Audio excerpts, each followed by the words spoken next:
Today's topic is dealer commission 1996। UNESCO ने 1993 में Jacques डुलर को, जो कि फ्रांस के रहने वाले थे, उन्हें डेलर कमीशन का अध्यक्ष बनाया। और इस कमेटी के जितने भी मेंबर्स थे, जो 14 मेंबर्स थे, उनके साथ मिलकर एक रिपोर्ट पब्लिश की जिसको नाम दिया learning the treasure with in. अब जो ये कमीशन था उसमें 14 मेंबर्स को अपॉइंट किया गया और उन 14 मेंबर्स के अकॉर्डिंग एक रिपोर्ट पब्लिश की गई 1996 में, जिसे नाम दिया learning the treasure with in.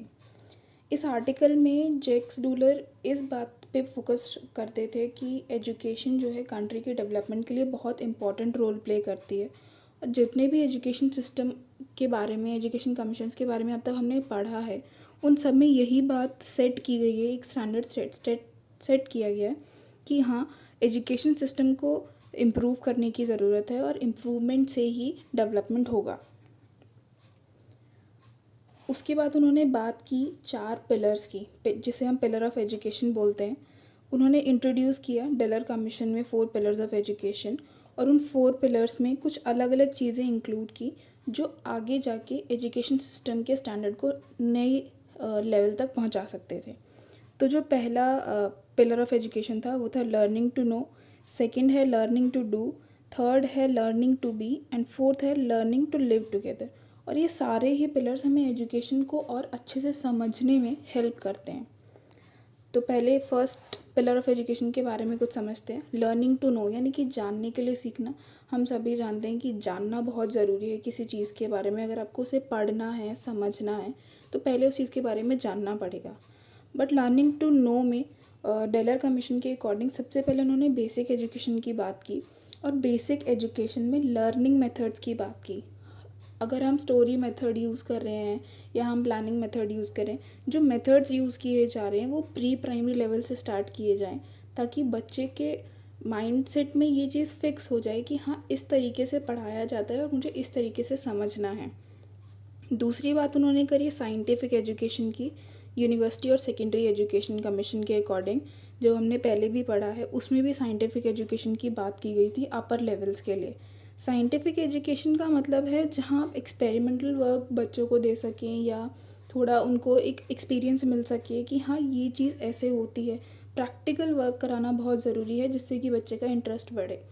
तो लर्निंग टू नो में बेसिकली 3 चीज़ों की मेनली बात की गई, लर्निंग मेथड्स की, साइंटिफिक एजुकेशन की और एक्सपेरिमेंटल वर्क की। सेकंड है लर्निंग टू डू, यानी कि किसी भी चीज़ को करने के लिए हमें कुछ चीज़ें सीखनी पड़ेंगी। तो सीखना बहुत ज़रूरी है, सीखते सीखते ही हम उस चीज़ को परफेक्ट तरीके से कर पाते हैं। तो यहाँ जो लर्निंग टू डू में बात की गई जॉब फील्ड्स की मेनली, कि जितना भी इंडस्ट्रियल एरिया है, आप प्रोफेशनल एरिया है, उसमें काम कैसे किया जाएगा। तो काम करने के लिए पहले चीज़ें सीखनी पड़ेंगी। तो उन्होंने बात की कि 21st सेंचुरी में जितना भी इंडस्ट्रियल एरिया आने वाला है आगे, या जितनी भी डेवलपमेंट इंडस्ट्रीज़ में होगी, उसके अकॉर्डिंग एजुकेशन सिस्टम में प्रोफेशनलिज्म के लिए भी जगह होनी चाहिए। प्रोफेशनल तरीके से पढ़ाया जाए और प्रोफेशनल चीज़ों को ही सिखाया जाए, ताकि वो आगे जाके स्टूडेंट्स के लिए उनके जॉब फील्ड्स में उनको बेनिफिट हो सके। और दूसरी बात उन्होंने करी कि लाइफ लॉन्ग लर्निंग अपॉर्चुनिटीज़ हमें मिलती हैं अगर हम कुछ नई चीज़ सीख रहे हैं। रोज़ हमें कुछ नया सीखना पड़ता है, कभी एक चीज़ कभी दूसरी चीज़। और ऐसा ज़रूरी नहीं है कि हम एक ही चीज़ से सीखेंगे, हम अपने बड़ों से लेकर अपने छोटों से सबसे कुछ ना कुछ सीखते हैं। तो उन्होंने बात की लाइफ लॉन्ग लर्निंग अपॉर्चुनिटीज़ की, कि वो अगर स्किल डेवलपमेंट होता है तो वो हमारी अपॉर्चुनिटी ही बनेगी कि हम आगे जाके एक नई फील्ड में जॉब ले सकते हैं। फिर उन्होंने बात की वर्क एक्सपीरियंस की, जो हमने पहले भी पढ़ा, एक्सपेरिमेंटल वर्क। जब तक किसी चीज़ का एक्सपीरियंस नहीं मिलेगा तब तक हम उस चीज़ को समझ नहीं सकते। तो वर्क एक्सपीरियंस होना भी बहुत ज़रूरी है। थर्ड पॉइंट था learning to be. Learning to be यानी कि कुछ चीज़ करने के लिए सीखना, जो हम पहले भी पढ़ रहे हैं। ये पूरे ही चारों ही पिलर्स ऐसे पॉइंट पे बेस्ड हैं कि आपको कुछ ना कुछ जो भी चीज़ करनी है वो चीज़ सीखनी पड़ेगी, और सीखेंगे प्रैक्टिस से। तो प्रैक्टिस से हम परफेक्ट बनेंगे। तो वो सारी ये चीज़ें इसमें इंक्लूड होती हैं। अब जो learning to be pillar of education था, उसमें 1927 में यूनेस्को ने एक रिपोर्ट पब्लिश करी जिसका नाम था एडगर फोना रिपोर्ट लर्निंग टू बी। इस रिपोर्ट में जितने भी प्रॉब्लम्स होते हैं या जितने भी इश्यूज़ किसी एक बच्चे को हो सकते हैं और वो एक बच्चा वो खुद कैसे उन प्रॉब्लम्स को सॉल्व करता है, इस बारे में बात की गई कि इंडिविजुअल अपनी प्रॉब्लम को सॉल्व करना बहुत ज़रूरी है बिना किसी की हेल्प के। तो हेल्प लेना भी ज़रूरी है, बट तब हेल्प लेना ज़रूरी है जब आप उस प्रॉब्लम को पूरी तरीके से सॉल्व नहीं कर पा रहे। पहले अपनी तरफ से ट्राई करना बहुत ज़रूरी है कि हाँ, हम अपनी प्रॉब्लम को खुद ही सॉल्व करें। तो उन्होंने इस बात पे फोकस किया कि जो इंडिविजुअल है वो अपनी प्रॉब्लम को खुद सॉल्व करें। दूसरी उन्होंने बात की पर्सनालिटी डेवलपमेंट की, फिर फिज़िकल और मेंटल डेवलपमेंट की। ये तीनों ही चीज़ें हमें एजुकेशन से जोड़ती हैं।